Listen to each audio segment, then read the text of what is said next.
के तपाईँ जीवनमा अघि बढी सफल हुन चाहनुहुन्छ भने जीवनमा यति कुरा याद राख्नु होला।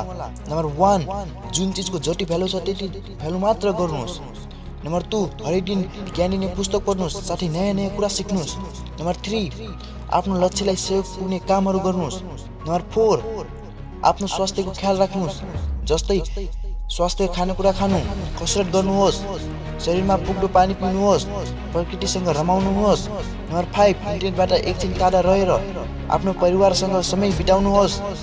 नम्बर 6, कसैप्रति घृणा, ईर्ष्या र आफूमा घमण्ड छ भने पुरै त्याग्नुहोस्। यसले तपाईँलाई दुनियाँलाई हेर्ने छिट्टै नजरिया विकास गराउँछ।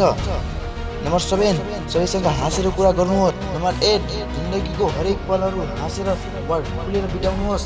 नम्बर 9, आफूलाई समय दिनुहोस्। नम्बर 10, आफूलाई सकेसम्म बुझ्ने कोसिस गर्नुहोस्। भिडियो हेर्नु भएकोमा धन्यवाद। तपाईँले मैले भनेको कुरालाई जीवनमा उतार्न सक्नुहुनेछ अनि आफ्नो सपनालाई हासिल गर्न सक्नुहुनेछ भन्ने भिडियोलाई अन्त गर्न चाहन्छु। जय देश, जय नेपाल।